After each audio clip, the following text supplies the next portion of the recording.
merci beaucoup. Encore une fois, monsieur le modérateur, madame Esther, pour le temps qui m'est accordé pour me tenir devant ce parterre de participants, ainsi procéder à la présentation des opportunités d'investissement qui regorgent notre beau pays, le Burundi. Nous allons effectivement, pour commencer,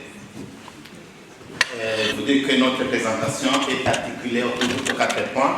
Avant l'introduction, on va passer à la présentation des principales opportunités.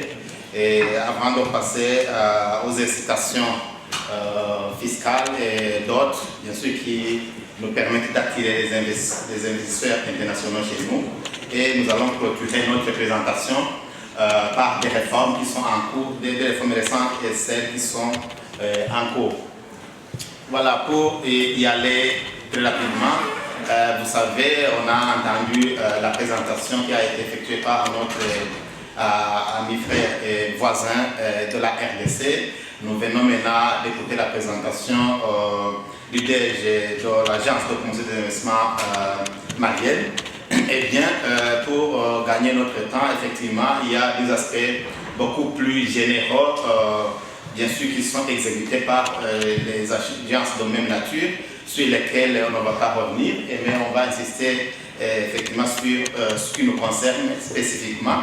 Et donc, pour commencer, on va dire que le Burundi, c'est d'abord ce petit pays-là que vous voyez en rouge au cœur de l'Afrique. Et en bas, vous voyez qu'il est frontalier à la RDC, à l'ouest, et puis à l'est, c'est la Tanzanie, et au sud, et au nord, c'est le Rwanda. Et puis là, il faut dire que c'est ce petit pays à la superficie presque égale à celle de la Belgique, avec la capitale économique à Bujumbura et politique à Gitega. Le Burundi a une population d'environ 13 millions d'habitants, majoritairement constituée par des jeunes. Et vous voyez que les jeunes occupent une proportion d'à peu près 66%. Et ce beau pays-là est dirigé actuellement par le général-major Evariste Ndayishimiye. Alors, pour aller très rapidement, je vous dirais que ce pays a entamé depuis l'année dernière, donc l'année 2023, une nouvelle ère, l'ère de la nouvelle vision, une vision du Burundi, pays émergent en 2040 et pays développé en 2060. Et il est dit qu'à l'horizon 2040, le Burundi sera un pays paisible, où chacun vit dans des conditions décentes, où personne ne meurt d'une cause évitable, avec une économie compétitive tirée par les secteurs agroalimentaires et industriels à haute valeur ajoutée et par une exploitation minière au bénéfice de la société, le tout dans un environnement naturel préservé et avec la prise en compte du genre et de l'équité. Donc, je reviens sur cet énoncé de la vision pour essayer de mettre en évidence les secteurs clés, les secteurs prioritaires que le Burundi a choisi de mettre en avant et sur lesquels, effectivement, notre présentation va être axée pour mettre en évidence le potentiel que regorge ce pays. Donc, la question que l'on veut se poser est celle, bien sûr, de connaître quelles sont les opportunités d'investissement dans chacune je dirais, dans chacun de ces secteurs prioritaires au Burundi. Et pour répondre à cette question, effectivement, on va exposer les atouts du paysage économique du pays, les institutions fiscales ainsi que les réformes, comme on l'a déjà mentionné au niveau du plan de la présentation.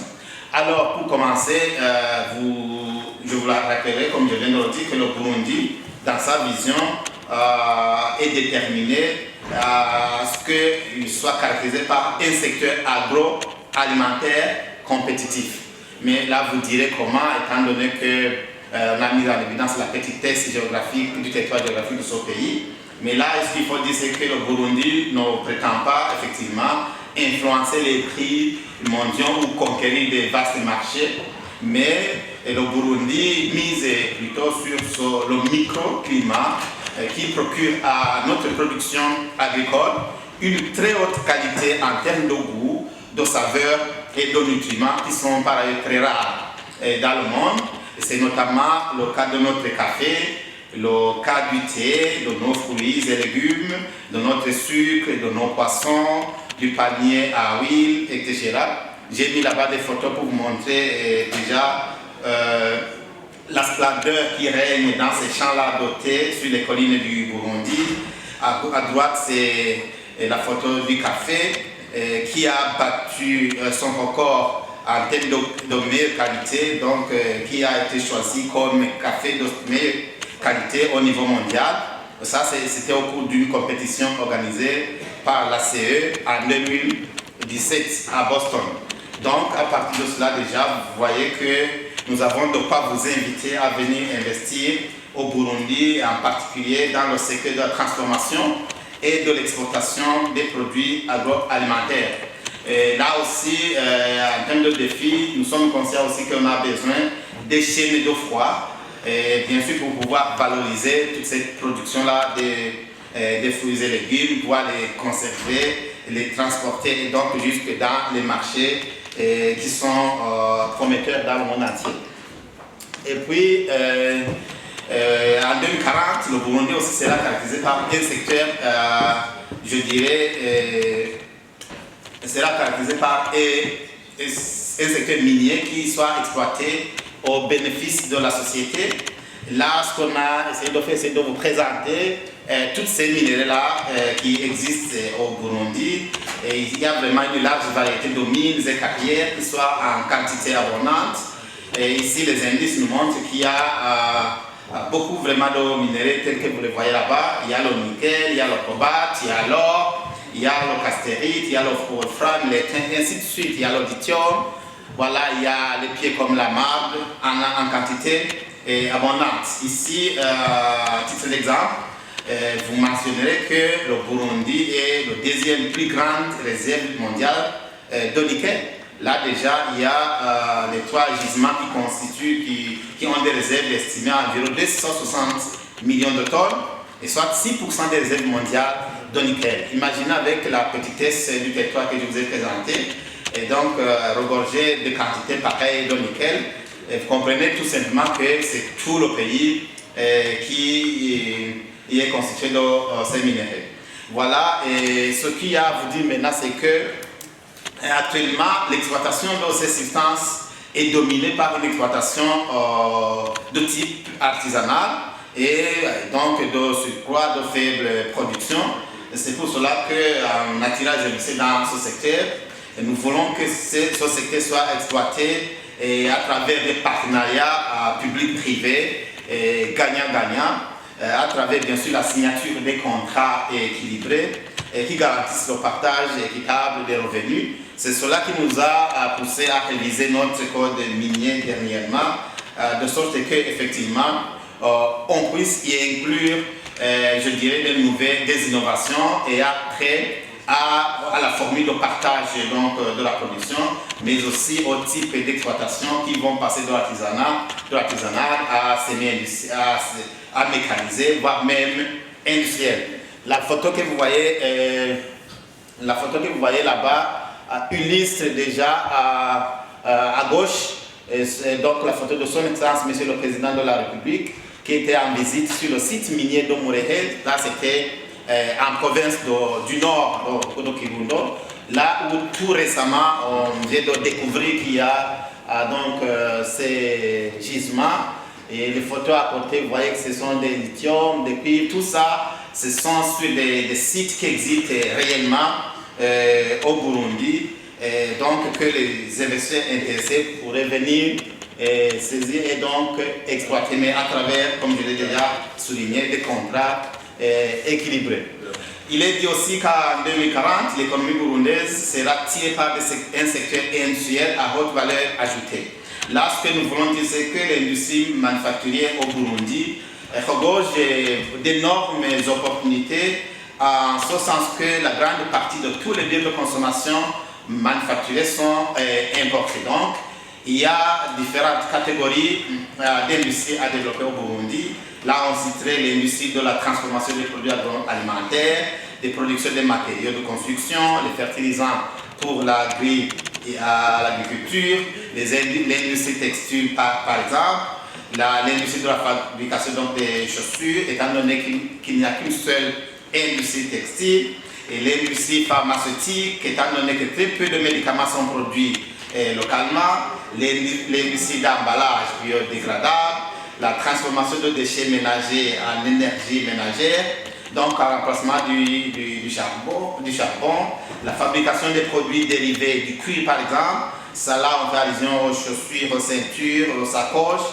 Donc là, vous voyez qu'effectivement, il y a plusieurs catégories d'industries à développer dans ce domaine. Ce n'est pas que dans l'industrie, ici vous saurez aussi que le secteur des TIC, ou alors on va dire du digital, est beaucoup plus prisé au Burundi, étant donné que nous voulons un Burundi qui soit caractérisé par un secteur de services diversifié, performant et moderne. Là, dans ce secteur, on aimerait qu'il y ait bien sûr un écosystème de start-up dans le domaine digital qui répond aux besoins actuels du gouvernement. Là, quand je dis besoin actuel du gouvernement, c'est que l'ambition du gouvernement, c'est la digitalisation de toute l'administration, mais aussi des services qui sont offerts par les services donc, du gouvernement, la digitalisation de tous les services financiers, avec bien sûr des technologies, donc la FinTech. Il y a le besoin d'Internet à haut débit, il y a la possibilité de développer des TIC dans les entreprises et les écoles pour une meilleure compétitivité. Il y a besoin, par exemple, de développer la e-technologie au niveau de tous les secteurs, que ce soit de l'enseignement, de la téléphonie, ainsi de suite. L'école 5 ans sont quasi inexistants. Il y a des besoins d'entreprises de télécommunications. Ici, vous saurez qu'il n'y a que 3 entreprises qui sont recensées pour cette population d'environ 13 millions d'habitants. Il y a les besoins de développement de différents types de logiciels. Tout ça, au niveau de la finance, vous saurez qu'on a très peu de banques qui sont, je dirais, internationales. Donc, on a besoin de ce type de banques avec des services associés. Il y a besoin de fonds de garantie, bien sûr, pour appuyer les investisseurs qui sont porteurs de projets bancables. Il y a besoin d'investissement dans les bureaux d'information des crédits. Il y a des besoins des sociétés d'assurance, donc de niveau international. Et voilà. Et puis, autre chose, c'est que maintenant, dans le secteur du tourisme, et toujours dans le secteur des services, il faut dire que le Burundi, c'est ce pays de 1001 collines verdoyantes, avec des écosystèmes et de paysages diversifiés, avec une splendeur à couper le souffle. Le Burundi compte jusqu'à ce jour plus de 200 sites touristiques recensés, mais dont 123 sont déjà reconnus comme tels. Il y a besoin d'investissement dans le développement et l'exploitation des sites touristiques. Les photos que j'ai mises là-bas, ce sont des photos réelles, et donc qui montrent les chimpanzés par exemple dans la forêt de Kibira, qui montrent la forêt de Kigwena au sud du Burundi. Ici à droite, ce sont les danseurs de la région du nord du Burundi. Tout ça, c'est pour montrer le potentiel touristique qui existe au Burundi. Et là, il y a possibilité d'ériger, de développer donc les sites touristiques qui seraient susceptibles d'attirer, bien sûr, les touristes. Et quand on parle de tourisme, on ne manquera pas de souligner notre potentiel énorme qui est exploité dans le lac Tanganyika, parce que le lac Tanganyika est la plus grande attraction touristique du Burundi, qui s'étend sur un linéaire de 130 km, et elle est la plus grande réserve d'eau douce dans le monde. Et le lac Tanganyika est le deuxième lac le plus profond du monde, après le lac Baïkal, bien sûr, de la Russie. Il est le plus étendu d'Afrique, après Victoria. Il a une espèce de poisson endémique. Là, on citerait le mukeke, le ndagala, le nonzi, le capitaine, le sangala, le kuhe. Tout ça sont des poissons qui naissent grandissent et meurent dans le lac sans pour autant être, je dirais, et voilà, donc exploiter vos produits. Et les côtes du lac Tanganyika ne demandent qu'à être aménagées pour rivaliser avec les plus belles plages du monde.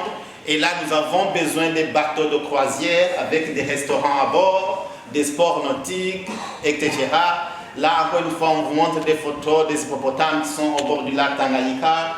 Il y a la plage du lac là à côté, mais qui jusqu'à présent nécessite des aménagements vraiment pour que cette splendeur, cette beauté autour du lac soit mise à profit par la population et nos visiteurs.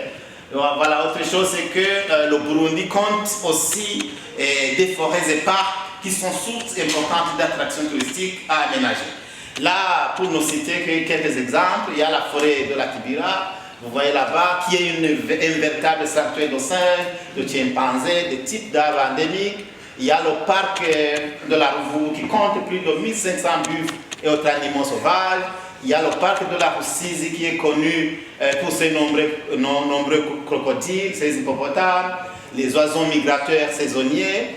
Il y a les chutes de Karera qui est une véritable merveille du monde à vous couper le souffle. Il y a l'eau thermale de Mugara. Voilà, tout ça, j'ai essayé de mettre les photos pour que vous montrez que ce ne sont pas que ce qu'on raconte, mais que c'est une réalité. Ça, ce sont des photos qui ont été prises sur terrain. Voilà, donc vous voyez qu'il y a de quoi vraiment attirer les touristes, il y a de quoi investir pour pouvoir bien sûr bénéficier de l'argent en provenance du développement des sites touristiques qui peut être érigé au Burundi. Et là, au niveau toujours de ce secteur du tourisme, vous saurez que le Burundi, c'est aussi ce pays où il pleut toute l'année, avec des températures très douces, oscillant autour de 20 degrés Celsius, avec, si vous voulez, donc des fruits et légumes, je l'ai déjà souligné, bio, au goût exceptionnel, et donc une nourriture délicieusement incomparable. Et là, je terminerai par vous dire que le Burundi, c'est aussi ce pays de danse culturelle très riche et diversifié. En témoigne donc le tambour que vous voyez là-bas, qui est déjà inscrit au patrimoine mondial de l'UNESCO. Au niveau du transport, je vous dirais que ouais, nous avons besoin, encore une fois, des bateaux de pêche industrielle, ces bateaux-là touristiques, donc des porte-conteneurs et des pétroliers. Et voilà, donc quand on vous raconte toutes ces opportunités-là, vous peut-être vous demanderez qu'en est-il maintenant de l'énergie électrique qui permettait effectivement voilà, d'exploiter tout ça sous forme d'investissement de soutien à la production. Parce que j'ai à vous dire, c'est qu'au Burundi, nous avons une capacité potentielle de production du courant qui va jusqu'à 1700 MW. Et en termes de besoins et de la vision dont je vous ai déjà parlé, nous avons des besoins qui vont jusqu'à 1000 MW. Donc la première information là-bas, c'est qu'il y a possibilité de pouvoir investir dans ce secteur et dégager même des excédents qui soient exportables. Et puis au niveau de la capacité installée, nous sommes encore loin, c'est au niveau donc de 107,132 MW. Avec les différents, je dirais, types de sources d'énergie. Donc il y a ce déficit-là d'environ 900 MW à combler. Mais ici, la bonne nouvelle, c'est qu'il y a des barrages qui sont en construction et ceux qui sont planifiés, qui vont jusqu'à, dont la production va jusqu'à à peu près 1000 MW. Et donc, et tous ces barrages-là finiront d'être construits d'ici les années 2030. Donc ça, c'est pour vous dire tout simplement que la situation dans ce secteur de l'énergie est tout aussi prometteuse et rentable pour ceux qui voudraient venir investir au Burundi. Voilà. Et puis, je vous ai dit en troisième position, maintenant je passe à la présentation de ce dispositif d'incitation à l'investissement qui permettrait à tout un chacun de venir au Burundi et pouvoir exploiter toutes les opportunités que je viens de vous présenter, tout ce potentiel. Et en première ligne, il y a bien sûr cette loi qui met en place déjà le code des investissements. C'est à travers cette loi que l'Agence de développement du Burundi a été créée en remplacement de ce qui était appelé avant l'agence de promotion des investissements. C'était pour donner une mission encore plus large à l'agence de développement du Burundi, pour pouvoir bien sûr procéder à la promotion et la facilitation des investissements locaux et étrangers, ainsi que les exportations. Nous, on ne s'occupe pas seulement à la promotion des investissements, mais on va aussi jusqu'à la promotion des exportations, mais bien évidemment en passant par l'amélioration du climat des affaires en vue d'attirer plus d'investissements au Burundi. Spécifiquement, ici il faut dire qu'au niveau des missions de notre agence, et nous menons des études, nous faisons des prospections, nous identifions et informons bien sûr toutes les opportunités partout dans le monde et les mettons à la disposition des investisseurs tant nationaux qu'internationaux sur les meilleures opportunités bien sûr qui existent aussi bien au Burundi qu'ailleurs. Notre agence est aussi chargée d'immatriculer toute personne physique ayant la qualité de commerçant, toute société commerciale ainsi que toutes les succursales de la société étrangère et nous en assurons le suivi. Pendant que je suis là, nous avons déjà franchi quand même une étape à ce niveau-là parce que même ici dans cette salle, si vous voulez bien, vous allez créer une entreprise au Burundi. Tout est digitalisé, il suffit d'aller sur la plateforme Easy Business et bien voilà, même si je ne suis pas là-bas, vous allez trouver ma signature là-dessus. Donc vous comprenez que on est un peu avancé par rapport à ça. Et puis autre chose, c'est que l'agence accompagne ses investisseurs dans les différentes démarches nécessaires, que ce soit à l'installation et à la conduite des affaires. Si vous voulez venir au Burundi, il suffit seulement de nous joindre à travers notre plateforme. Eh bien, nous serons même à l'aéroport pour vous accueillir, pour vous conduire partout où vous voulez, à l'hôtel. Si vous voulez des rendez-vous, c'est nous qui nous en chargeons. Donc, vous comprenez que vous n'aurez pas à vous fatiguer en venant au Burundi. L'agence reçoit et suit des dossiers en rapport avec la demande des avantages du code. Et là, bien sûr, vous comprenez que nous faisons allusion aux exonérations. C'est nous-mêmes qui en assurons le suivi. Au niveau national, il faut dire que nous renforçons quand même les capacités aussi professionnelles et entrepreneuriales, aussi bien des jeunes que des femmes. Et nous œuvrons aux côtés du gouvernement à concevoir des réformes toujours destinées à améliorer le climat des affaires. Si nous identifions qu'il y a quelque part, je dirais, des goulets d'étranglement qui seraient susceptibles de nuire, bien sûr, au climat des affaires, et bien nous sommes là pour interpeller le gouvernement.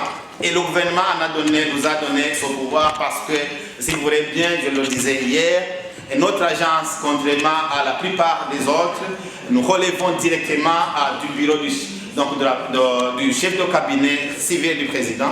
Donc c'est une institution spécialisée de la présidence de la République du Burundi. Ça, c'est pour donner du crédit à ce que nous faisons, pour que effectivement, si vous avez rencontré, au niveau de ce chapitre, il y a les exonérations des droits de mutation immobilière. Chez nous, ça commence par ça. Si vous venez, vous avez à acquérir un terrain, là où il faut construire, ériger vos investissements. Si vous venez, vous achetez votre maison parce que vous en aurez l'attitude et la possibilité, eh bien les frais de mutation, vous n'aurez pas à les supporter, donc c'est exonéré d'office. Et puis il y a l'exonération de la taxe sur la valeur ajoutée et ou des droits de douane à l'importation. Pas seulement des matériaux de construction, mais nous allons aussi, si vous voulez, jusqu'aux intrants de production. Ici, nous faisons allusion aux matières premières, donc qui sont destinées à ces investissements. Et troisièmement, vous voyez que le taux d'impôt sur les bénéfices des sociétés est réduit sensiblement les 5 premières années. La première année, vous aurez à supporter juste 5% seulement, alors que les autres, dans les conditions normales, supportent jusqu'à 30%. Et ça va augmenter légèrement jusqu'à la 5e année, parce que vous voyez, la deuxième année c'est 10%, la troisième année 15%, et ainsi de suite. Voilà, c'est donc jusqu'à la 6e année que vous allez commencer à payer ce taux normal de 30%.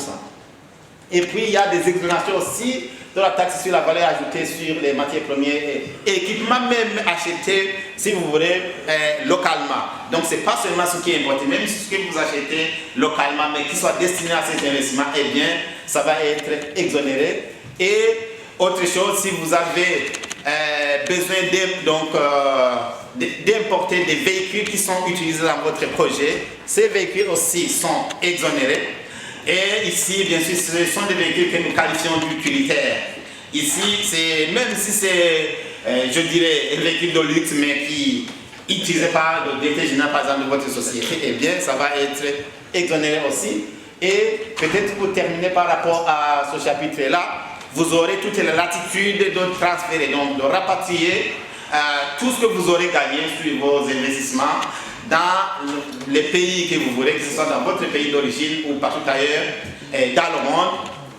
Et évidemment, en fonction, bien sûr, aussi, pour autant que le permette, bien sûr, la disponibilité, voilà, donc, des devises.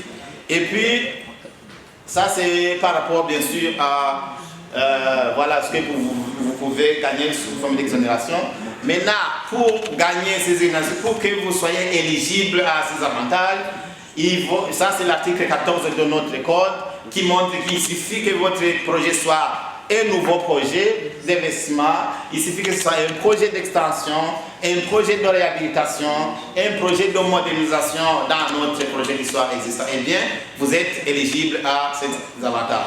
Maintenant, par exemple, je vous dirais qu'il y a un appel d'offres international. Il suffira de consulter notre site. Vous verrez qu'il y a un appel d'offres visant, bien sûr, à un partenariat qui doit être noué entre l'État du Burundi et les investisseurs qui le voudraient sur la réhabilitation, l'extension, voilà, donc, de l'hôtel Source du Nil. Eh bien, si vous êtes preneur et vous vous engagez, vous aurez donc à bénéficier de toutes les exonérations autour des biens, que ce soit d'équipement, les matériaux que vous aurez à entrer dans ce projet-là. Et le niveau qui est requis, le niveau d'investissement, le coût d'investissement qui est requis pour bénéficier de ça n'est pas énorme. Il suffit seulement que ça atteigne le coût global, 500 000 $. Eh bien, vous aurez donc à bénéficier de ces avantages. En fait, il faut vous conformer bien sûr au texte réglementaire existant en rapport avec la protection de l'environnement, par exemple. Et ça, c'est normal. Et donc, là, vous aurez à gagner, bien sûr, ces avantages.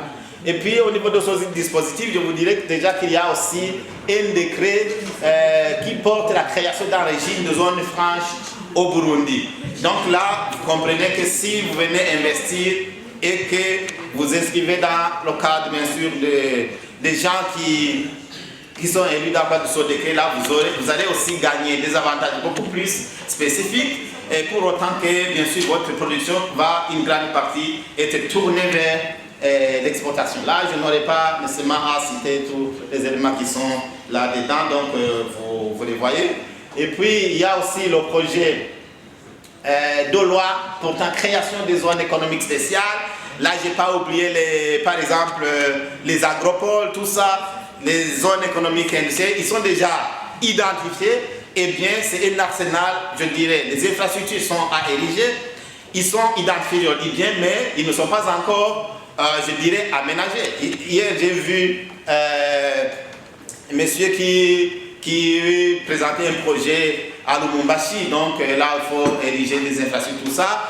Eh bien, messieurs, vous êtes bienvenus au Burundi. Dans ce projet-là, vous voyez que vous serez, par exemple, intéressant, et du moment que vous serez, par exemple, preneur donc, de ce marché-là, allant dans le sens d'aménager ces zones économiques industrielles, par exemple. Et ça peut être intéressant pour vous, les agropoles, tout ça. Donc, vous êtes les bienvenus. Et puis après, les gens qui voudraient venir exercer leur activité au sein de ces zones économiques spéciales, là aussi, il y a des régimes qui vous avantagent, effectivement.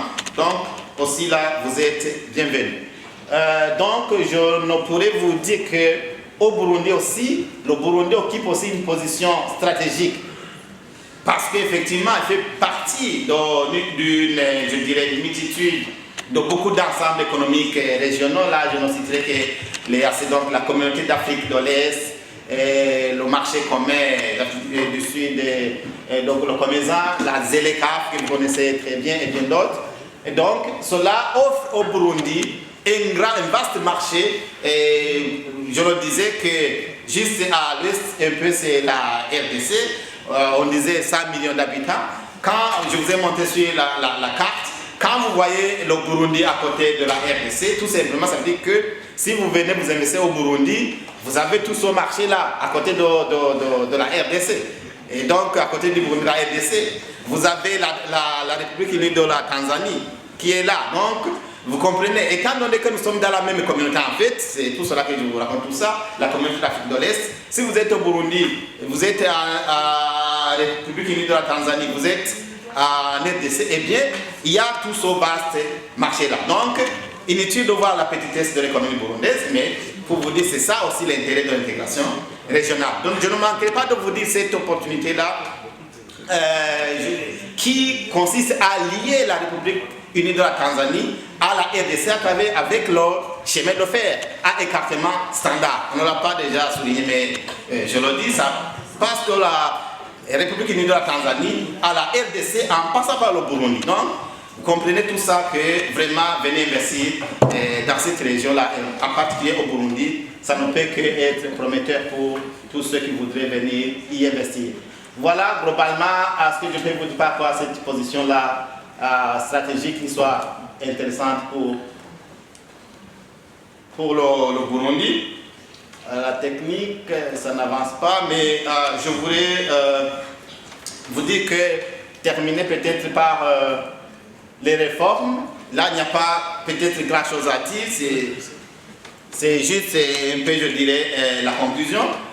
Pour vous dire qu'effectivement, en termes de réformes légales et institutionnelles, il y a ce que je vous ai déjà souligné, le code des investissements qui est nouveau, qui est déjà là, en remplacement de l'ancien, c'était en 2021. L'innovation, c'est qu'il y a une précision de ces avantages-là, des biens d'investissement qui bénéficient des avantages du code, je l'ai déjà souligné. Il y a précision aussi des délais pour les gens qui vont bénéficier de ces avantages. Il y a aussi le code minier qui est nouveau, je vous ai déjà dit, qui réglemente la manière de partage de cette production-là. Et donc, la production qui est gagnée au niveau de l'exploitation minière, je l'ai déjà souligné. Le passage de l'artisanat à mécaniser, voire même à l'industrie avec des contrats gagnant-gagnant. Il y a le cadre légal qui met en place une commission nationale de la concurrence qui est déjà disponible. Et puis, enfin, je vous dirais qu'au niveau des réformes macroéconomiques, récemment, on vient de mettre en place, je dirais, un département qui est chargé, il faut avancer, un département qui est chargé de l'évaluation et du pilotage des réformes macroéconomiques au sein du ministère en charge des Finances. Et là, depuis 2023, il y a donc révision de la réglementation des changes et des réformes qui visent la libéralisation de ce marché. Donc maintenant, par exemple, il y a eu le transfert des comptes en devises des organisations internationales et des entités privées dans les comptes, bien sûr dans les banques commerciales. Et je terminais par vous dire que il y a cette informatisation-là du guichet unique de création des sociétés. La première phase, je voulais déjà souligner, c'est déjà terminé. Maintenant, quand je dis informatisation du guichet unique, nous faisons allusion en fait au dernier point en rapport avec ce projet-là de création du guichet unique de l'investisseur et de l'exportateur. Donc c'est le One Stop Shop, il forme une sorte de One Stop Shop pour dire qu'en fait, en venant au Burundi, il suffira de vous adresser à l'agence de développement du Burundi, vous aurez tout là-bas, sans devoir bien sûr vous adresser aux différentes structures de l'État. Voilà globalement, bien sûr, ce que j'ai à vous présenter par rapport aux opportunités existantes au Burundi. Et en fait, j'aimerais qu'au niveau de la technique, on montre les liens qui vous permettront bien sûr de pouvoir, ce sont les sites qui vous permettront de pouvoir avoir toutes ces informations-là en ligne et bien de rester connecté, de rester en contact avec nous pour pouvoir vous faire bénéficier de tous les avantages que je viens de vous présenter. Je vous remercie beaucoup.